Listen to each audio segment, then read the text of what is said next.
राधा नाम की महिमा। एक बार एक संत जी किसी गांव के निकट आश्रम पर भगवत जी की साप्ताहिक कथा कर रहे थे। तीसरे दिन के वृतांत में वे कथा करते हुए बताने लगे, अनेक प्रकार के लोग जो पाप कर्म करते हैं उन्हें अनेक प्रकार के नरकों में जाना पड़ता है, लेकिन एक उपाय है जिसके द्वारा नरकों में जाने से बचा जा सकता है। कोई एक बार सच्चे हृदय से राधा नाम पुकार ले तो वह नरकों में नहीं जाता है। एक सेठ जी जो रोज आकर सत्संग सुना करते थे, सत्संग समाप्ति के पश्चात वह संत जी के चरणों में आकर बड़े जोर से रोने लगे। संत जी ने कहा, अरे सेठ जी, क्यों रोते हो? तुम्हारा मन उदास क्यों है? सेठ जी रोते हुए कहने लगे, भगवान आपकी कृपा से मुझे सब कुछ प्राप्त है, पर मेरे मन को एक बड़ी चिंता सताती है। संत जी कहने लगे, कहिए कौन सी चिंता है? सेठ जी कहने लगे, आज आपने भगवत कथा में नरकों का वर्णन किया और वर्णन करते हुए बताया कि जीवों को अनेक पापों के नरकों की प्राप्ति होती है, लेकिन एक उपाय है जिसके द्वारा नरकों में जाने से बचा जा सकता है। तो प्रभु, मैं तो आपकी शरण में हूँ, रोज सत्संग सुनने आता हूँ। मेरे मन में तो यह विश्वास है, आप संतों की कृपा से, भगवत की कृपा से मेरा उद्धार हो ही जाएगा। लेकिन मेरा एक छोटा भाई है जिसकी उम्र 50 साल है। वह ना सत्संग में जाता है, ना परमात्मा पर विश्वास करता है और ना ही प्रभु का नाम सुमिरन करता है। उसका उद्धार किस प्रकार होगा? मुझे उसकी बड़ी चिंता सताती है। मैं उसे बहुत बार समझाने का प्रयास भी करता हूँ। इस संसार के काम तो होते रहेंगे, तुम भगवान के नाम का स्मरण भी किया करो। तब वह कहता है, ऐसा करने से कुछ नहीं होता है, तुम भी मत किया करो। मैं जितना आस्तिक हूँ प्रभु के प्रति, जितनी मेरी आस्था है, वह उतना ही कट्टर और अनिश्चयवादी है। तब संत जी ने कहा, क्यों चिंता करते हो? एक दिन उसका भी उद्धार हो ही जाएगा।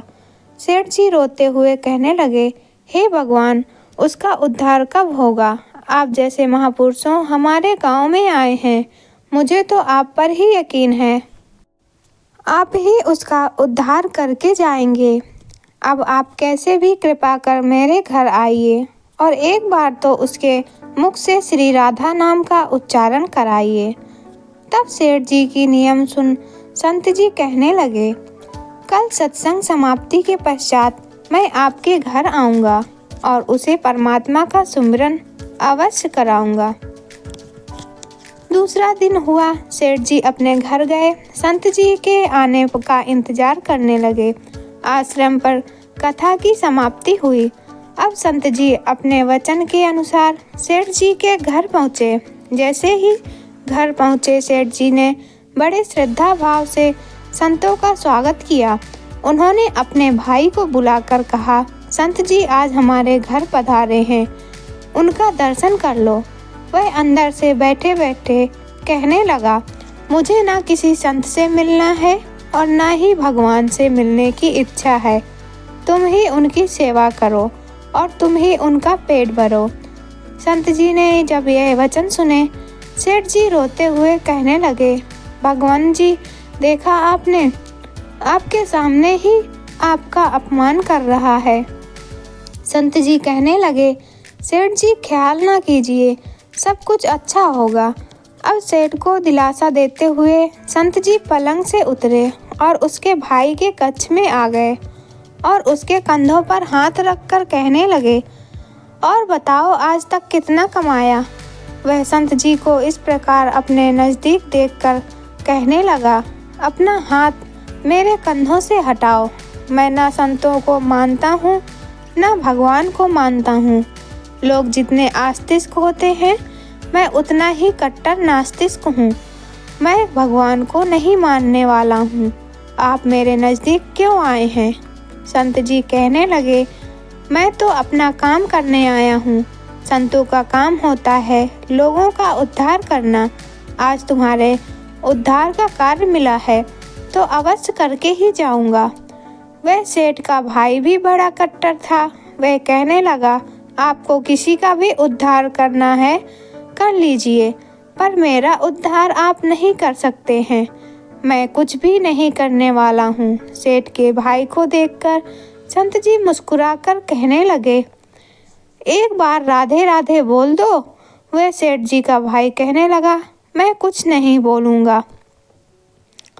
संत जी ने फिर कहा, राधे राधे बोल दो।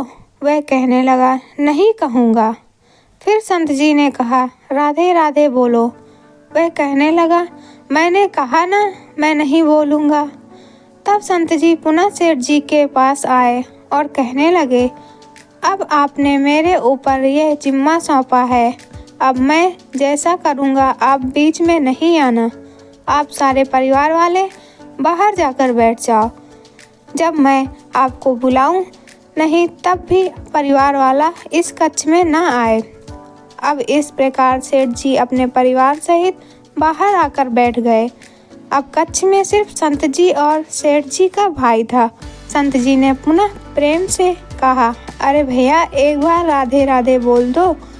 वह कहने लगा, मैंने आपसे मना किया ना, मैं नहीं कहता हूँ, ना भगवान को मानता हूँ, ना भगवान की बातें मानता हूँ। मैं कट्टर नास्तिक हूँ। संत जी पुनः उसे प्रेम से हंसते हुए कहने लगे, जितने तुम कट्टर नास्तिक हो, मैं उतना ही आस्तिक हूँ। मैंने अगर निश्चय कर लिया है, तुम्हारे मुख से राधा नाम सुनकर ही जाऊँगा, और पक्का समझ लेना कि तुम्हारे मुख से राधा नाम निकलेगा। वह कहने लगा, अब कितना भी प्रयास कर लो, मैं एक बार भी नाम नहीं लेने वाला हूँ। अब संत महापुरुष होते हो तो बड़े दयालु हैं, पर लीला मात्र उन्होंने क्या किया, उस सेठ के भाई का हाथ पकड़ा और हाथ पकड़कर जोर से घुमाने लगे। अब वह सेठ ठहरा 50 साल का, वृद्धावस्था थी, संत भी वृद्ध थे, पर संतों के अंदर भक्ति का तेज होता है। उन्होंने जोर से उसके भाई का हाथ घुमाया, मरोड़ दिया। हाथ घुमाकर संत जी फिर कहने लगे, कहो राधे राधे। वह कहने लगा, नहीं कहूँगा। अब तो संत जी ने जोर से हाथ घुमाकर सेठ के भाई को जमीन पर पटक दिया और खुद उसके पेट पर चढ़कर बैठ गए। और संत जी फिर कहने लगे, बोलो राधे राधे। वह फिर कहने लगा, नहीं बोलूँगा। अब तो संत जी ने उसके दोनों हाथ पकड़ उसके पैरों को बांध दिया और कहने लगे, कहो राधे राधे। अब ऐसी अवस्था में वह सोचने लगता है, ये संत तो मुझे मार ही देंगे। तब उसने बिना इच्छा के एक बार ऐसे ही कह दिया, राधे राधे। जैसे ही उसने राधे राधे कहा, संत जी ने उसके हाथ पैर खोल दिए, उसके बंधनों को छोड़कर बाहर आकर कहने लगे, सेठ जी, आपका कल्याण हो गया, आपके भाई का भी कल्याण हो गया। सेठ जी कहने लगे, अंदर से बहुत तेज आवाजें आ रही थीं। तब संत जी कहने लगे, आपने काम ही ऐसा दिया था। आपने कहा वह नास्तिक है, कभी कुछ बोलता ही नहीं है। आज आपके भाई ने राधे राधे का नाम उच्चारण कर ही लिया, इसका कल्याण हो गया। अब मैं जा रहा हूँ, कल से पुनः मेरी कथा है। अब संत जी तो अपने स्थान पर लौट आए। सेठ का भाई जमीन से उठकर अपने भाई से कहने लगा, ये कैसे संत हैं, क्यों मुझसे झगड़ा करने आ गए, मेरे ऊपर चढ़कर बैठ गए और कहने लगे, अगर राधे राधे का नाम उच्चारण नहीं करोगे तो मैं तुम्हारे ऊपर ऐसे ही बैठा रहूँगा। अब उसकी बातें सुन सेठ जी तो हंसने लगे। वह हंसते हुए मन से भगवान का धन्यवाद देते हुए कहने लगे, हे प्रभु, आपके संत भी बड़े दयालु हैं, खुद कष्ट सहकर भी लोगों का कल्याण करते हैं। समय व्यतीत होता गया, मुश्किल से 5-6 महीने गुजरे होंगे। अचानक एक दिन छोटे भाई का देहांत हो गया। शरीर समाप्ति के पश्चात आत्मा शरीर से अलग हो जाती है। वह आत्मा ही ऊपर यमराज के पास जाकर सारे हिसाब किताब देती है। अब इस व्यक्ति का हिसाब किताब खोला गया। यमराज ने चित्रगुप्त से कहा, जो आज इंसान हमारे पास आया है, इसका हिसाब क्या है? चित्रगुप्त कर्मों का हिसाब देखकर बताने लगा, हे भगवान, इसने अपने जीवन में कभी परमात्मा का नाम सुमरन नहीं किया है, सदा पाप ही पाप किए हैं, इसे तो सीधे नरक भेज दिया जाए। तब यमराज के आदेश अनुसार जैसे ही उसे नरक भेजा जा रहा था, तभी चित्रगुप्त ने कहा, भगवान एक बात और है। यमराज जी ने कहा, कौन सी बात है? चित्रगुप्त ने कहा, भगवान, एक बार संतों के कहने पर इसने राधा नाम का उच्चारण किया था। अब एक बार राधा नाम का उच्चारण यमराज ने दूतों से कहा, थोड़ी देर रुक जाइए, इसका हिसाब किया जाएगा, इसके बाद ही इसे नरक में भेजा जाएगा। यमराज ने पुनः चित्रगुप्त से कहा, जल्दी से इसका हिसाब देखो और कहीं इसने परमात्मा का नाम उच्चारण तो नहीं किया है। चित्रगुप्त ने फिर से पुनः सारा हिसाब देखा और देखकर कहने लगे, भगवान, इसने एक बार जो नाम उच्चारण किया है वह संतों के भय से किया था, दिल से भी नहीं किया था। पर एक बार राधा नाम का उच्चारण किया है, जीवन पाप में, अब एक क्या किया जाए? तब यमराज ने उसी इंसान से पूछा, एक बात बताओ, हम तुम्हें पहले राधा नाम उच्चारण का फल दे या तुम्हें नरकों में भेज दिया जाए?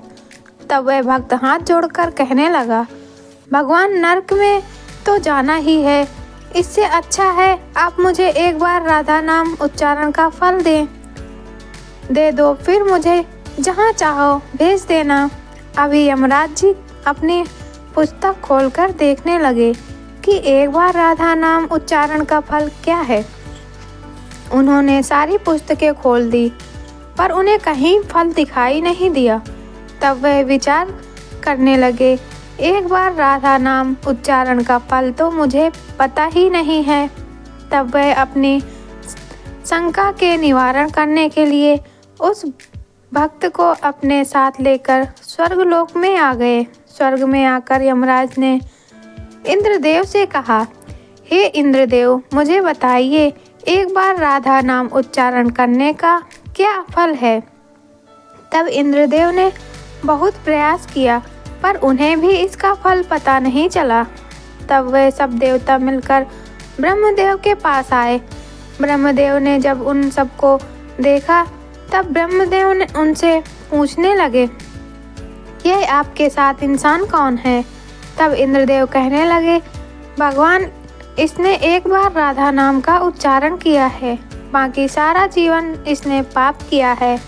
हमें तो पता नहीं राधा नाम का उच्चारण का फल क्या है, इसलिए हम आपके पास आए हैं। तब ब्रह्मा जी ने भी बड़ा प्रयास किया, राधा नाम उच्चारण का फल क्या है, अब उन्हें भी पता नहीं चला। तब वह ब्रह्मदेव के कहने लगे, हम सब मिलकर इसे अपने साथ लेकर भगवान शंकर जी के पास चलते हैं। तब वह भगवान शंकर जी के पास पहुँचे। भगवान शंकर जी से प्रार्थना कर कहने लगे, हे महादेव, इस इंसान ने सारा जीवन पाप किया है, बस एक बार संतों के कहने पर राधा नाम का उच्चारण किया है। अब आप बताइए, एक बार राधा नाम उच्चारण का क्या फल मिलता है? तब महादेव जी ने बड़ा प्रयास किया, पर वह भी राधा नाम की महिमा को बता नहीं सके। तब शंकर जी कहने लगे, अब हमें भगवान श्री कृष्ण के पास चलना पड़ेगा, क्योंकि वही राधा तत्व जानते हैं। ऐसा सोचकर सब देवी देवता भगवान शंकर के साथ मिलकर उस इंसान की आत्मा को लेकर भगवान श्री कृष्ण के गोलोक धाम में पहुँचे। गोलोक धाम में भगवान श्री कृष्ण राधा जी के साथ अपने आसन पर विराजमान थे। भगवान श्री कृष्ण ने सब देवी देवताओं का सम्मान किया और उनसे पूछा, आज अचानक से आने का कारण क्या है?